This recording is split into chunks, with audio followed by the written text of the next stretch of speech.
gesetzt und zugleich eben dadurch in die höchste Verbindlichkeit.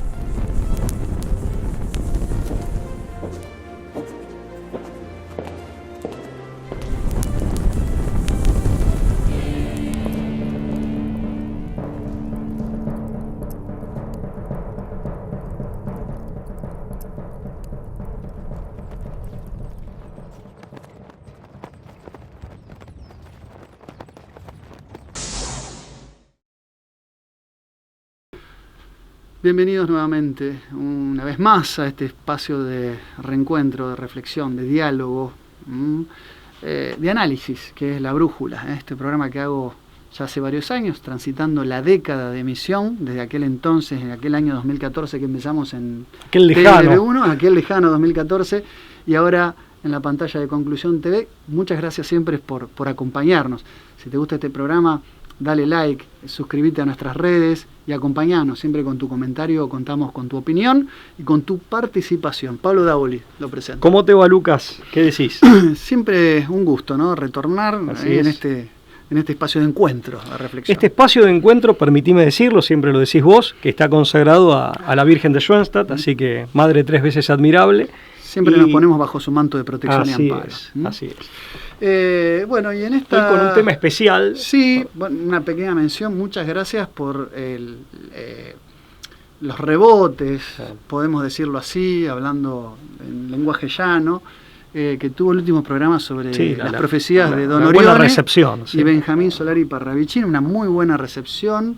Y sobre todo esto no hubiera sido posible si ustedes del otro lado no hubieran compartido, no hubieran dado like, porque eso es lo que hace que los programas se difundan.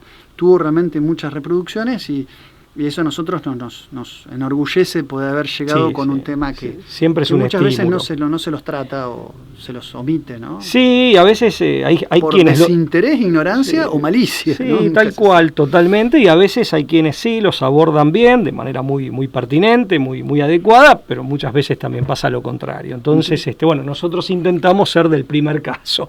Intentamos hacer un abordaje lo mejor que nos saliera, digámoslo así. Pero bueno, muchas gracias por las muy buenas repercusiones que tuvo el programa, así es. Bueno, en esta oportunidad queremos hacer un comentario crítico. Volvemos a un tema que se ha convertido en caballo de batalla de La Brújula, que ha acompañado muchas de nuestras cavilaciones a lo largo de estos 10 años de emisión, que tiene que ver con la guerra invisible, que tiene que ver con la psicopolítica, la batalla por las ideas en el campo de la cultura, y en este caso lo que tiene que ver con las pantallas, ¿no? La difusión, la proliferación, la masificación de los dispositivos móviles y todo lo que ello conlleva a nivel cerebral, lejos de tener solamente una velocidad en la distribución y administración de la información, también tiene algunos efectos deleterios sobre nuestra capacidad cognitiva, y hay algunos estudios que creemos que deben tener la difusión que merecen en materia de lo que tiene que ver con el aborregamiento y la masificación de la población. Totalmente, ¿no? Dijiste algo muy importante que está en el centro de todo eso, o en la base, que es la pérdida o el deterioro de capacidades cognitivas, ¿no?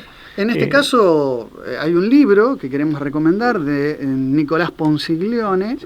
Tenemos acá, se llama Disgenesia, efectivamente, la guerra mundial contra el potencial humano.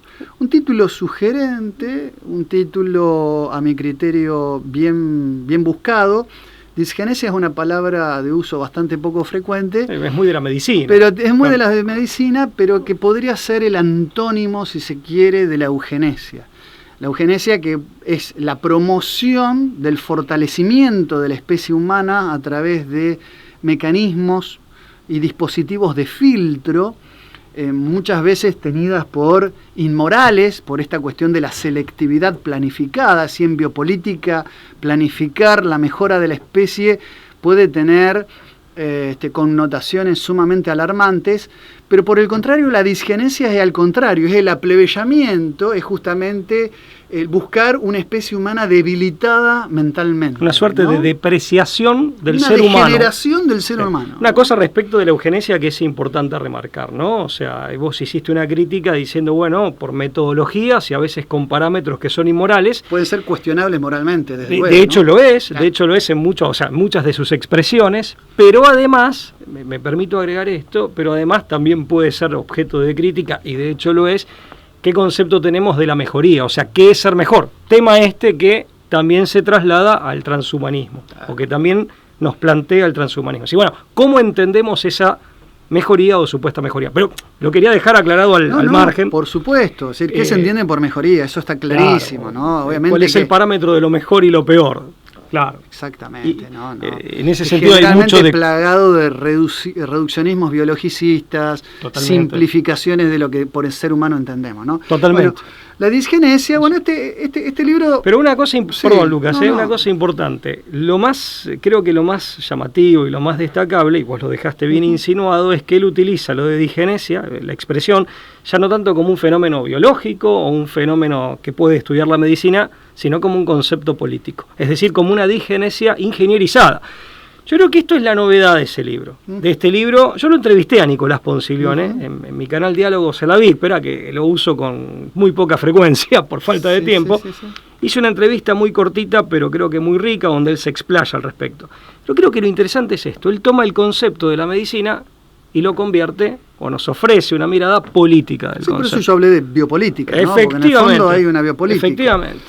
De hecho, si vos pensás en el subtítulo Guerra Mundial contra el Potencial Humano, explica lo que por disgenesia en el fondo... Está hecho a propósito. Yo, bueno, no lo conozco, no he tenido el gusto de conocerlo a Nicolás. He leído otros libros, como El Relato Pandémico, un libro que sacó sobre la ESI, y tiene otro libro que se llama Psicoherejía. Es un autor que, más allá de algunas... cuestiones que se le pueden criticar a nivel de que tiene algunos agiotismos o algunas galimatías o especulaciones en algunos cuestiones relativos a analogías que utiliza. Me parece que ahí hay un capítulo flojo en revisionismo histórico a la hora de hacer comparaciones. Sí ha buscado temas controvertidos, eso es loable, y ha sido políticamente incorrecto en el manejo de fuentes, lo cual me parece que es lo más destacable. O sea que quiero distinguir el trigo de la cizaña. Creo que tiene algunos aspectos para mí que no me han gustado. Que compartimos, pero, otros que pero desde el punto de vista del manejo de fuentes, creo que aporta un material, por supuesto, como en este caso, sumamente interesante. Sí, muchas fuentes científicas, es para destacar, y además una gran capacidad, bajo este concepto político o biopolítico, mejor dicho, de la digenesia, una gran capacidad para pintar un cuadro de situación contemplando la totalidad o casi todas sus aristas. En ese sentido, sumamente, por lo menos desde nuestro modesto punto de vista, sumamente recomendable su trabajo.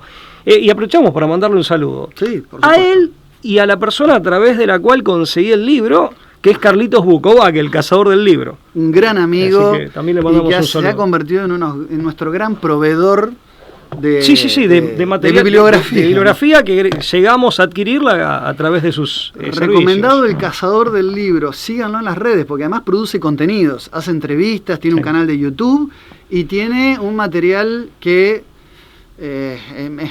consigue libros que muchas veces son difíciles de conseguir o no son tan conocidos. Pero aparte seleccionados con criterio. Son realmente libros que suman. No tiene una digamos, no es un comerciante del libro, es realmente arquegueta de la bibliografía.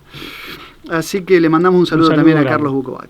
Bueno, hay un capítulo en este libro que se llama Pantallas, la adicción universal, donde habla de los efectos en el cerebro del uso de las pantallas, ¿no? En concreto, de lo que trata es del pernicioso abuso, sobre todo en su módulo ocioso, de las pantallas, de lo que son tablets, PC, dispositivos móviles. Propio televisor, aunque ciertamente quedó de modé, pero cabe acá. Lo interesante del libro es que el abordaje que hace no lo hace desde un punto de vista moral o moralista o religioso, o sea, no se encorseta en posturas desde una poltrona a dar consejos para padres desde una perspectiva moral, sino que lo hace desde una perspectiva científica, de estudios concretos sobre los efectos deleterios, como ya dijimos, en nuestro sistema intelecto cognitivo.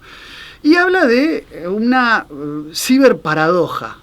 así le llama. Hay como un punto de partida. Hablando del pantallismo, ¿no? Claro, del pantallismo. Que él, es interesante esto del pantallismo. Y es muy del cuidadoso, porque le llama pantallismo a ese fenómeno de abuso, es decir, de uso compulsivo, de uso exagerado de las pantallas, y al mismo tiempo, sobre todo, focaliza en el uso recreativo o de ocio, y yo me permito aclarar, de un ocio que no es creativo.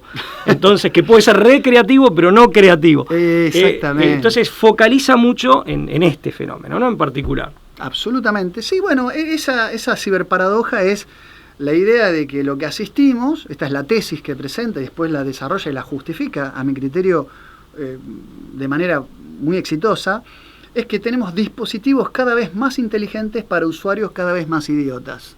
Ese es el punto de partida que después viene a justificar. Y parte del comentario, entusiasta, de un punto de partida muy entusiasta que se inaugura allá por el año 2000 con la publicación de un libro en coautoría de dos autores que son William Strauss y Neil Howe en el año 2000, que se llama Millennials Rising. Sí. The Next Great Generation, o sea, la próxima gran generación. Un triunfalismo. Donde habla de que los nacidos a partir de 1981 y 1982, y gracias a Dios nosotros estaríamos excluidos de ese encuadre generacional. Y lo que hace notar que estamos excluidos, te lo iba a decir antes, sí, es que ahora, es la presbicia. En 2014 no hacíamos esto, como estás haciendo vos, estoy haciendo yo. Claro, es decir, los nacidos luego de 1982 son inteligentes, ambiciosos, optimistas y con un gran dominio de las nuevas tecnologías. Dechados de virtudes y cualidades. Estos autores lo que tenían era ese espíritu que vaticinaba un futuro de personas con una inclinación a la tecnología que iban a marcar un antes y un después en el mundo del conocimiento. Se gestaba lo que era la sociedad del conocimiento y la sociedad de la información. Claro, pero aparte de esto, desde Daniel Bell, totalmente. Es decir, todos esos autores que hablaban de la sociedad del conocimiento. Con un exitismo y un triunfalismo. Claro, Peter Drucker, la nueva generación de los gerentes, ¿no? ¿Viste? El gerenciamiento, el management. Se vislumbraba un futuro donde había una tecnocracia de un nuevo intelectualismo basado en el conocimiento y la información sobre la base de las TICs, las tecnologías de información y comunicación. Una de las cosas buenas de venirse viejo es que uno logra capitalizar a lo largo de los años y puede ver un montón de estos discursos triunfalistas, exitistas que terminan en fracaso o que nunca se materializan. Entonces ya quedás como curado de espanto, ¿no? Apenas 9 años después de la publicación de aquel libro sobre los millennials,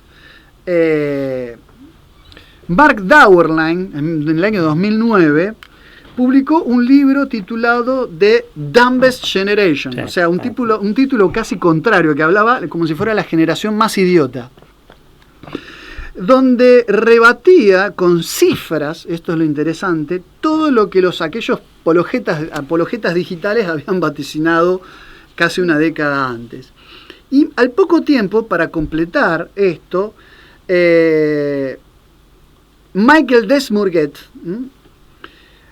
hace lo propio con un libro titulado que se llama La fábrica de cretinos digitales. Un libro muy interesante donde desmonta algo que se había también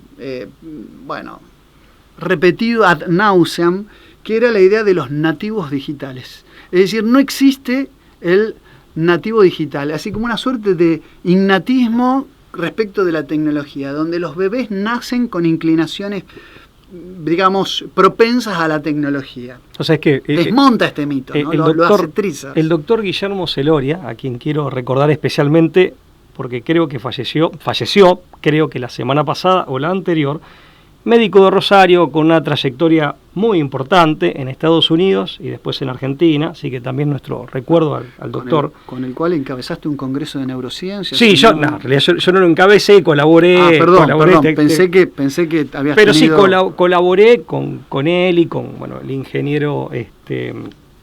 éramos varios, era un grupo grande de gente que hicimos ese congreso de antropología, el ingeniero Crébola, también quería mencionarlo. Fue para conmemorar a Ramón y Cajal, ¿no? Así el padre de las neurociencias. El padre, efectivamente. Entonces, sí, de la neurología y finalmente padre de las el antecesor de las neurociencias. Se hizo en la Asociación Médica, ya hace varios años.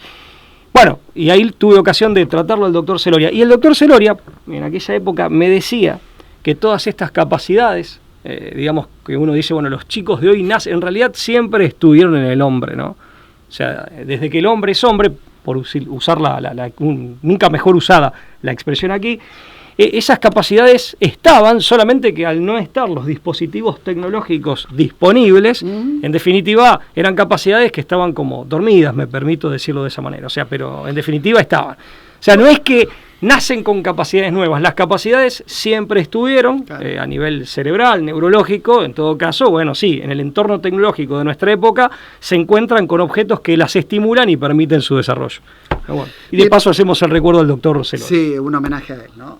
Bueno, ¿por qué no existen los nativos digitales? Por un lado, dice el autor, Ponsiglione, por un lado porque, basado en estos estudios, por un lado porque, a ver, la tecnología, por la lógica del consumo, se ha vuelto a prueba de tontos. Es decir, la lógica del plug and play ha hecho que las tecnologías justamente tengan una interfaz donde cada vez se requieren menos conocimientos previos para poder dominarla. Es decir, la tecnología se ha ayornado para hacerla más maleable, para que sea facilitar su uso. Exactamente, su es decir, tecnologías con, justamente por su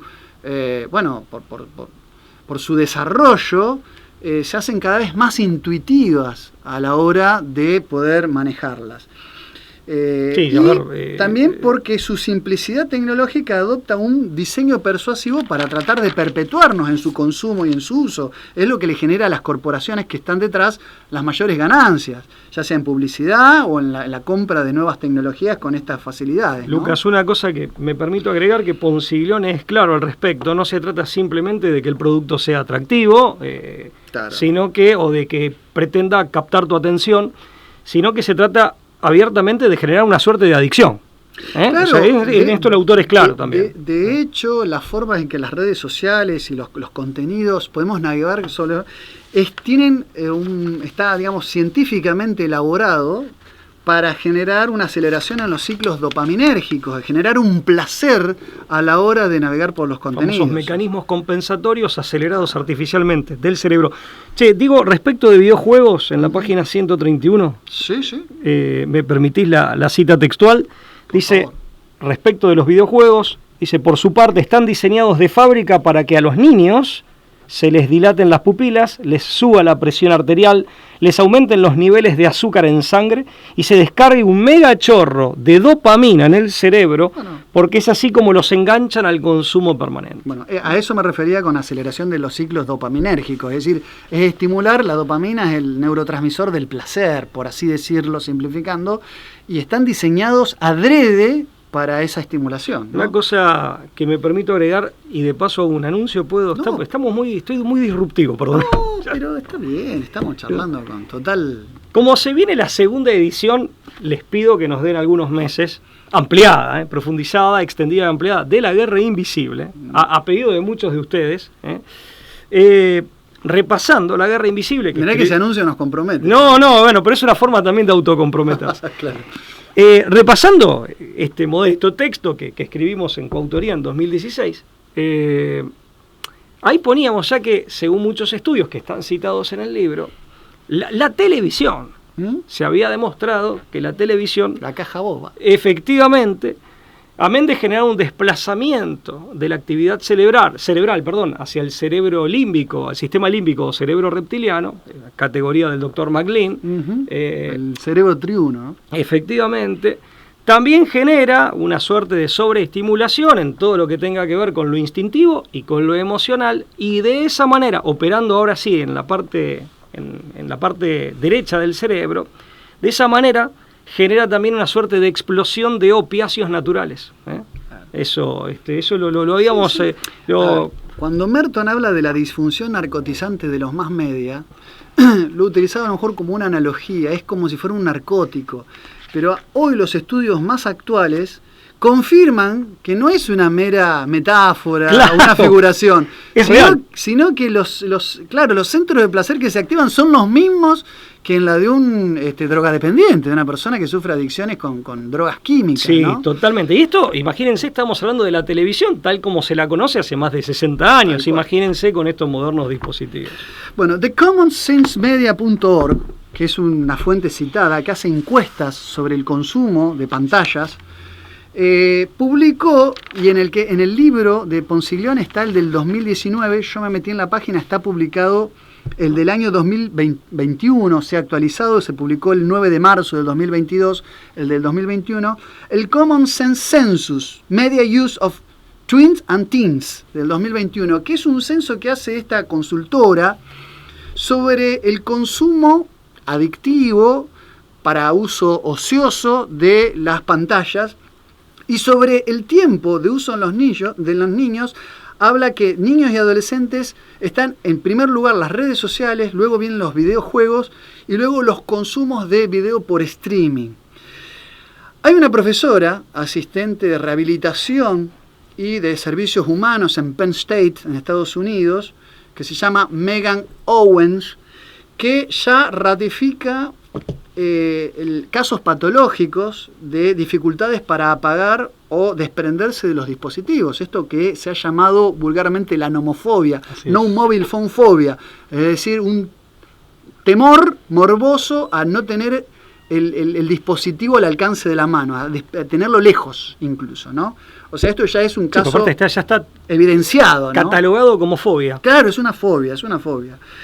Y después hay un estudio publicado por el Departamento de Marketing de Microsoft en Canadá que demostró que la capacidad de los seres humanos para prestar atención y concentración viene cayendo de manera ininterrumpida durante los últimos 16 años. O sea, si hubiese una caída en picada, porque claro, se había observado previamente un deterioro, como bien dijiste al principio, pero ahora es caída en picada, claro. Exactamente, es decir, la capacidad de prestar atención viene en caída. Es decir, se habla de una posibilidad de las pantallas para depauperar la cognición, generando una mente babélica, confusa, extraviada. Y con la atención fragmentada. Exactamente, multitasking, parcializada. Cosa, ¿no?, que Adorno. Fractal. Theo Adorno, Escuela de Frankfurt. O sea, bueno, ya había dicho en los años 50, al hablar del impacto de la televisión en la cultura de masas, y la televisión como un elemento de la cultura de masas, la capacidad de la televisión de los años 50 para fragmentar la atención. O sea, imagínate que esto nos quedó prehistórico. Bueno, o sea, en el capítulo que vos le dedicás al caso de Theo Adorno, Wiesengrund Adorno, sí. No es que él, por su capacidad que la tenía, siendo como musicólogo, como sociólogo, no solamente por su capacidad de leer los acontecimientos sociotecnológicos del momento, sino por ser un promotor ingenieril. Claro, porque nosotros sostenemos la tesis, efectivamente, está bien la aclaración, nosotros sostenemos la tesis de que son parte del problema. Claro. O sea, los frankfurtianos en general son parte del problema. No a denunciar, sino a promover y a instalar, ¿no? Dmitry Alexander Christakis, pediatra, investigador, autor estadounidense, director del Centro de Salud de Niños, Comportamiento y Desarrollo del Instituto de Investigación Infantil de Seattle, confirma que el 75% de los niños de 3 años ya tienen su propio dispositivo móvil, aunque no esté activado o lo hayan heredado de sus padres. Se habla de una especie de precocidad en la introducción de la tecnología. Por eso esto de los nativos digitales es una tontera. Al contrario, tienen problemas esos, son propensos a la falta, a tener déficit desatencionales luego, ¿no? O sea, lo presenta como una patología en los niños. Y lo dejamos aclarado, entre otros efectos negativos. Claro, exactamente. Del mismo orden, después si se vas quiere, a describir algunos otros efectos negativos. Un niño preescolar en Estados Unidos pasa unas 6 horas diarias promedio ante la pantalla, mientras que los niños entre 8 y 18, o sea, adolescentes, invierten unas 9 horas diarias. Solo el 3% del tiempo dedicado por niños y adolescentes a las tecnologías de información y comunicación está destinado a la producción O sea, es ínfimo lo que se dedica a la creación de contenidos, actividades, vamos a llamarle, es decir, el 99% es lúdico, claro, es entretenimiento. Ahora, la creación, la producción de contenidos es ínfimo, del 1 al 3%, casi nada. Que de hecho en los niños, lo lúdico, naturalmente está vinculado con lo creativo. Con lo creativo. Acá esto y es lo con que el hace descubrimiento. separarlo. Tal cual. Justamente anula la capacidad de la creación. Es decir, lo que hace es obnubilar la heurística que acompaña lo lúdico. Es decir, el niño habitualmente al divertirse crea y al crear se divierte. Acá lo que hace la tecnología es escindir esas dos dimensiones y permite el entretenimiento sin creatividad. Que es lo que hace también, hay un viejo dicho budista que habla al respecto, que los sabios y los genios muchas veces, ya de adultos, hagan sus creaciones y que en algún punto sean como niños.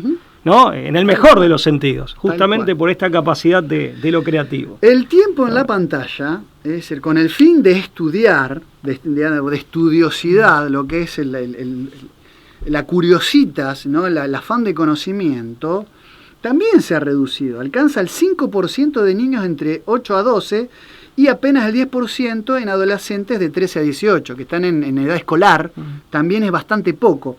Ni hablar, y este libro no lo menciona, con las nuevas tecnologías de ChatGPT.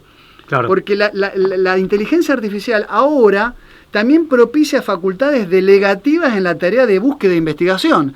Antes, por lo menos, si bien no tenías la capacidad de retener, sí tenías como una suerte de perfil de ser buen buscador. Ahora le delegás a un amigo imaginario que busca la información por vos. ¿Y qué te busca? Porque bueno, eso es para por algoritmos, bueno, toda esa cuestión. Algoritmos que a veces tienen un sesgo ideológico, ¿no? Bueno, que hemos criticado de la mano de Noam Chomsky en este programa. Sí, también, efectivamente.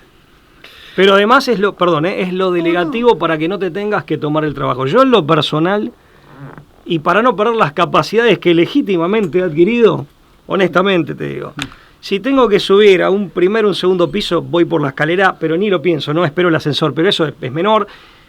Para dar marcha atrás con el auto y estacionar, yo soy de los que, si bien tengo mi auto, la pantalla, yo me doy vuelta y veo los espejos.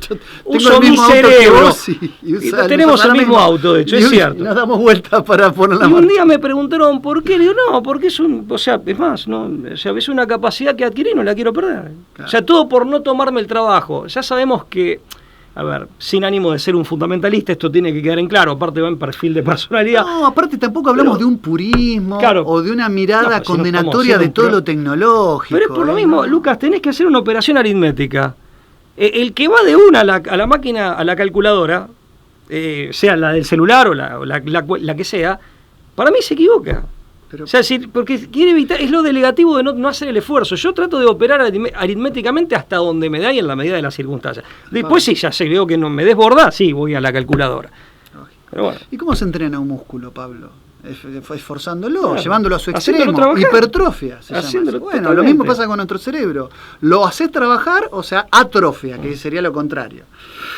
Remato y te dejo a vos con los datos del doctor Dietrich Klinger, que hay varios estudios sobre esto, ¿no? Cada 1000 veces, dice el autor, que vemos a un niño o a un adolescente usando el celular, 999 será porque está entreteniéndose. Cada 1000 que lo ves, 999 están simplemente paveando con el teléfono, hablando en criollo mal y pronto.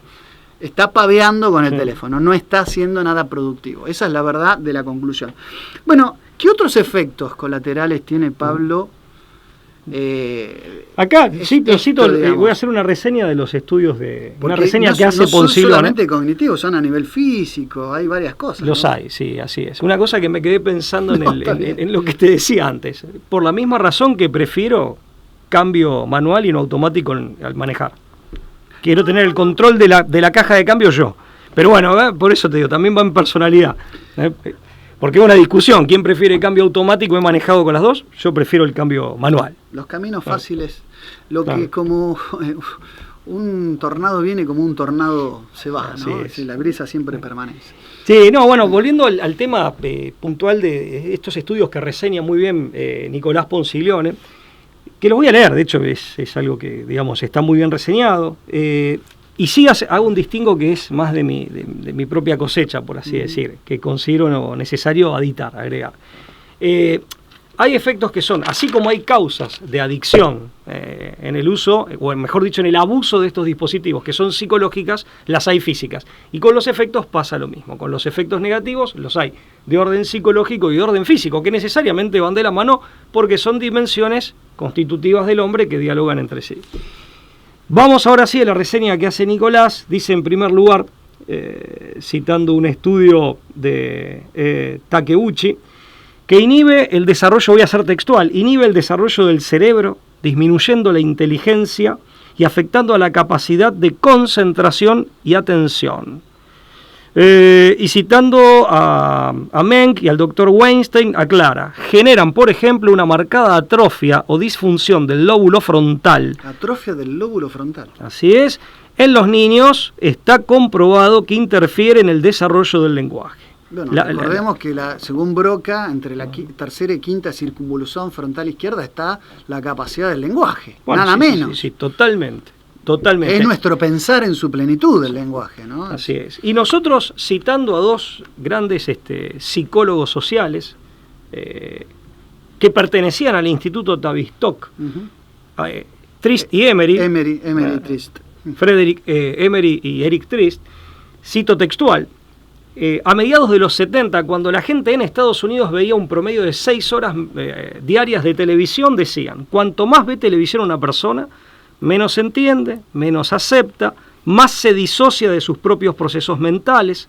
La televisión es mucho más mágica que ningún otro producto de consumo porque hace que las cosas sean normales, presenta y homogeneiza aspectos fragmentarios de la realidad.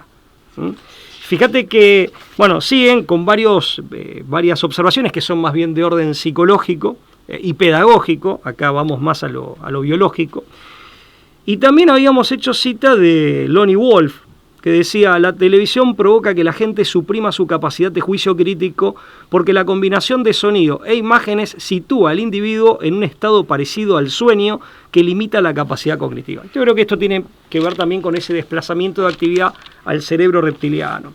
Bueno, con otras palabras, y dándole directamente un perfil, un tipo antropológico específico, a esto se refería en parte, o en su totalidad, Giovanni Sartori, sí, con su Homo Videns. Bueno, yo no... Claro, no, perdón, me adelanté, decilo, no. El Homo Videns viene a ser un poco el compendio de todas estas disminución de sentido crítico. ¿No? En la página 417, casi a continuación, habíamos puesto la televisión, citando también a Sartori, la televisión produce imágenes y anula los conceptos, y de este modo atrofia nuestra capacidad de abstracción. También porque te da toda la idea predigerida en la imagen, claro. La capacidad simbólica. Totalmente.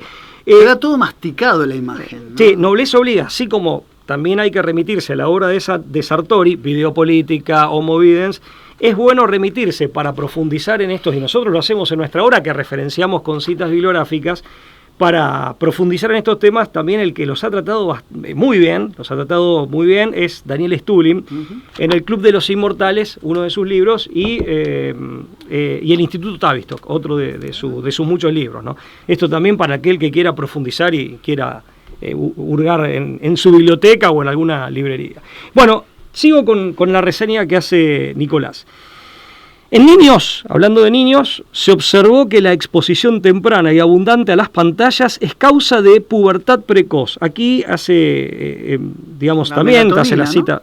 Sí, efectivamente, una investigación conducida, dice Nicolás, por el endocrinólogo pediatra italiano Stefano Staggi, descubrió que el exceso de pantallas en la vida de los niños causa bajos niveles de melatonina, entre cuyas funciones se cuenta la de inhibir la función sexual. Claro. La melatonina es la hormona encargada de mantener en estado latente ciertas funciones, ¿no?, de la sexualidad en pleno desarrollo de los niños, que al ser inhibida por la exposición, la sobreexposición al contenido de la pantalla, hace que haya una sexualidad precoz, ¿no? Ahora, te hago una pregunta. Agreguemos ahora lo simbólico / psicológico a lo que es físico, orgánico, biológico. Si encima esos contenidos tienen, digamos, son contenidos de significado erótico, que tienen una significación erótica, bueno, ¿no acelerarías el proceso de algún modo? ¿O lo acompañarías? Claro, el problema es que esa aceleración viene acompañada de una destrucción, ¿no? Es decir, no es que simplemente hay precocidad como tal, sino que en esa precocidad, en esa sobreestimulación, a mediano y largo plazo trae problemas, ¿no? Sí, por supuesto. Hay un viejo artículo que escribí, que está en mi página web, que es sobre la colasía, ¿no? Claro. Y de cómo la sobreestimulación... A eso me refiero. Totalmente. La colasía es un término griego, lo hemos mencionado mil veces. No hay que pensar estos temas, por favor, desde una perspectiva moralista, que también es un debate legítimo. La mirada ética tiene que estar como perspectiva, pero tiene una base científica. Sino que esto a largo plazo termina anulando y disfuncionalizando la sexualidad en la persona. Totalmente, ¿no? Conduce a una suerte de la colasía como desenfreno por sobreestimulación, genera un efecto de saturación, pasando por un estadio que puede ser un largo camino previo de desvío, de desfiguración, que normalmente conduce, en sus expresiones más fuertes, a las aberraciones y las perversiones. Sí, o falta de deseo sexual. Que termina en eso, termina en la muerte, termina en la muerte efectivamente, del apetito sexual, sí, o la pulsión erótica, la pulsión erótica como tal. Eso ya lo sabía Sócrates y Platón, y la moderna endocrinología, la moderna neurología realmente lo demuestran, ¿no? O sea, pero bueno, ese es un tema interesantísimo, la verdad que sí. El tercero, acá Nicolás Ponciglione cita un estudio nuevamente de Weinstein. Dice, genera adicción con todos los problemas que de ellos se derivan. Esto prepara las condiciones cerebrales y conductuales para el futuro acceso a otros tipos de adicción, como al alcohol, las drogas, etc. Es decir, que acondicionan el cerebro para que más tarde sea propenso a quedar atrapado en las demás adicciones. Sí, el tabaquismo, siendo la persona que está todo el tiempo mirando, jugando un videojuego que acompaña esto del alcohol o tabaco, es muy frecuente, ¿no? Hay una conexión. Hay una conexión, sí, totalmente. Después, se da ese fenómeno, es cierto, de combo, ¿no? De combo. Haciendo cita de otros científicos, Strasburger, Ponciglione dice, favorece numerosos problemas de salud, tanto psíquica como física, como la diabetes, obesidad, sedentarismo, tabaquismo, alcoholismo, conductas sexuales de riesgo, ansiedad, TDAH, depresión, Alzheimer, Parkinson, etc. Donde ya existen problemas derivados de otras causas, se observa que las pantallas, lejos de colaborar, aceleran el deterioro y empeoran la situación.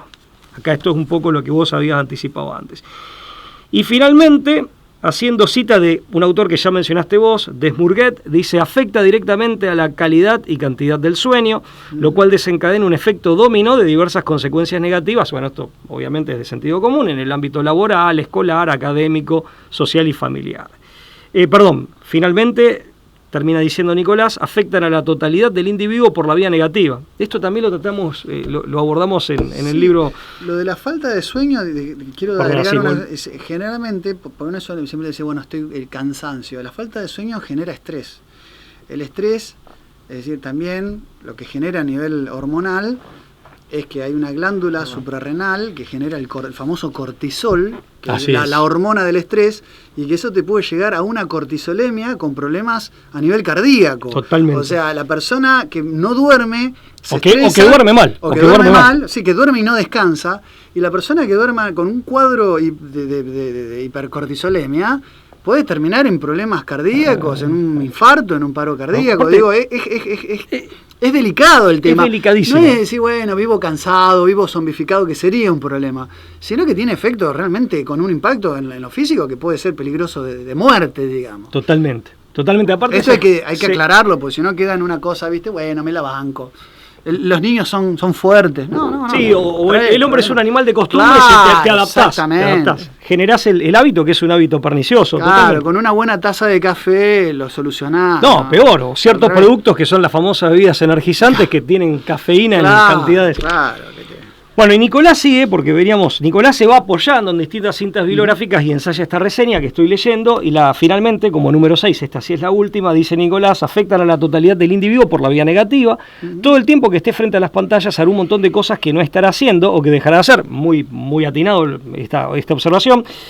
Como esas cosas son precisamente lo que constituyen su vida, el individuo está rifando lo más valioso por un poco de entretenimiento. Pensemos en todos los libros que nos escribieron, o que no se leen, ¿no? Me permito agregar, los entrenamientos abandonados, las artes no aprendidas, las carreras postergadas, las charlas humanas canceladas. Y esto es muy parecido a algo que habíamos puesto en la parte de telecontrol de nuestro libro, La Guerra Invisible. Realmente hay una coincidencia notable en estas apreciaciones. Claro, ¿no? El tiempo dispensado claro. en el disfrute de este entretenimiento banal es tiempo de renuncia a otras dimensiones vivenciales de la persona que son valiosas y son irreemplazables. ¿Vos te acordás en nuestra época, cuando no había estos dispositivos, pero ya había televisión, y ya, bueno, a partir del 78 en Argentina, televisión a color, que como mínimo había horarios para ver televisión, estaba muy bien segmentada la programación, pero aparte venía tu papá, tu mamá, te decía que en la mesa familiar no se veía televisión, se dialogaba. De hecho, ni siquiera se leía, que es un muy buen hábito, pero ni siquiera se leía en la mesa, sino que la mesa es para dialogar en familia. Ahora, ¿qué retrato pictórico habitual es reunión familiar o reunión de amigos o encuentro y cada uno mirando su teléfono? O sea, están ahí presencialmente, pero cada uno está cognitivamente en otro lado, mirando el teléfono. Eso es una cosa triste, ¿no? Pero y fragmentando su atención. Por supuesto. Así que... Pablo, yo tengo como conclusión decir, y después te dejo a vos que hagas el remate, digamos, seguro que tenemos los dos mucho para decir, pero yo voy a hacer esta simple reflexión, ya que lo nombraste, Platón, que no por nada Platón era un apodo, ¿no? Significa el de espaldas anchas. Sí. El verdadero nombre era Aristócles de Atenas, pero Platón era un hombre que tenía, digamos, un cuerpo... Un gran atleta. Un gran, ¿no? Gimnasta. Además de haber entrenado su mente, había entrenado su cuerpo. Él propone, básicamente en 2 obras, La República, que según Rousseau, más allá de mi diferencia con el ginebrino, decía que no era un tratado de política, sino un tratado de educación. Decía de la República. Y en parte es cierto. Cuando escribe el Emilio, empieza diciendo que los que dicen que la República es un libro político, es un diálogo político, están fallando por el título de las obras y no por su verdadero contenido, porque es un verdadero tratado de educación. Y mucho mejor que el de él. Mucho mejor que el Emilio. Pero bueno, por lo menos Rousseau lo concebía así. Que es más que político. La República es mucho más que político. Que un libro de política. En la República y en las leyes, obra esta, que la última entiendo que inconclusa, porque no la terminó de escribir, él hablaba de la educación y hablaba del gimnón, de ahí viene la palabra gimnasia, que significa desnudez en griego literalmente, que tenía que ver, o sea, en sus tratados de educación, Platón proponía la idea del gineceo, es decir, que solo 5 años los padres debían dedicarse a esa formación temprana de los niños, pero después los niños debían ir a un centro donde pasaban a la etapa lideradas por los paidogogi, de ahí viene los pedagogos. Los pedagogos debían hacerse cargo, donde aprendían estas 2 primeras grandes disciplinas, que eran la música y la gimnástica. Porque para Platón lo que había que hacer al principio de todo era moldear el carácter y el cuerpo, no como cosas separadas, pero sino como cosas distinguibles, pero que confluían en lo mismo. Y una cosa importante. La música entrenaba el espíritu y la gimnástica entrenaba y fortalecía el cuerpo. Las tecnologías, es decir, en la música estaría la creatividad, el disfrute, era como elevar el paladar. Y aparte el desarrollo de las pasiones nobles. Porque las pasiones tienen un principio noble. Una cosa importante, Lucas, y jamás... porque seguramente va a encajar con lo que vas a rematar, y quiero agregarlo para... No, que la tecnología hace diametralmente lo contrario, del desarrollo del cuerpo y de los... Totalmente. Pero aparte lo racional venía como una floración posterior, que acá también queda anulado con esto que veníamos diciendo. Pero además, para Platón, el educando, el niño, que es el paidos, nunca era objeto. Nunca era objeto pasivo. En el sentido, vos dijiste bien moldear, pero con esta aclaración necesaria. No, pero como el que riega claro. un vegetal, digamos, que le es ayuda. propiciar los desarrollos propios que trae consigo para que sea, como dice en un chiste de Mafalda, se dice, la mejor versión de sí mismo. O sea, y esto también te reduce a vos a producto y objeto. Por eso el uso tiene que ser, sin caer en ningún fundamentalismo, el uso tiene que ser siempre moderadísimo. Todo lo contrario a la tecnocracia, al mercantilismo, al producto de consumo que está detrás de esta sobreexposición a la pantalla. Qué Pablo, bueno que lo hayas traído a Platón. Que te dejo Platón, sí, yo sé que vos tenés una predilección por ese autor. Lo ¿no? quiero a Aristóteles, lo quiero a Santo Tomás de Aquino, pero Platón es superior. A mí es un autor que me...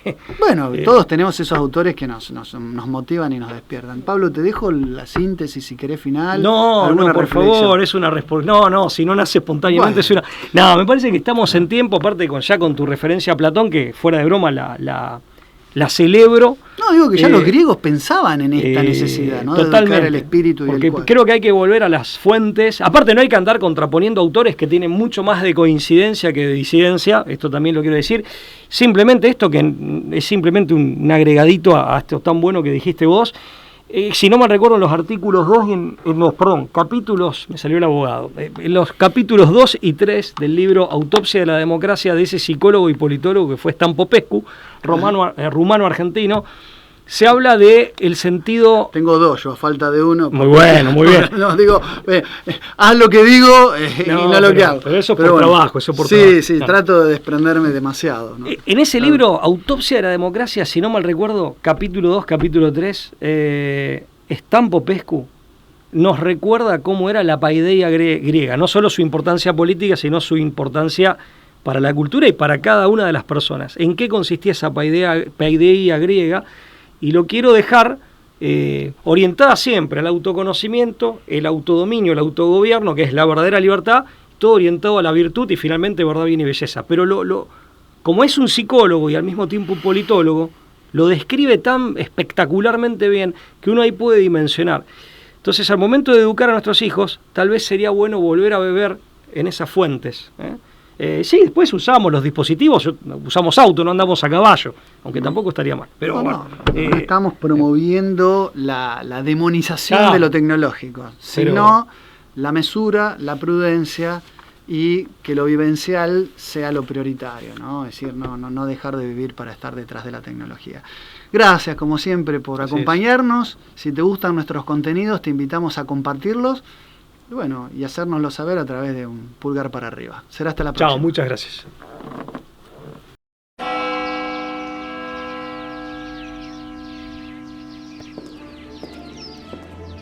Freiheitsgesetz und zugleich eben dadurch in die höchste Verbindlichkeit.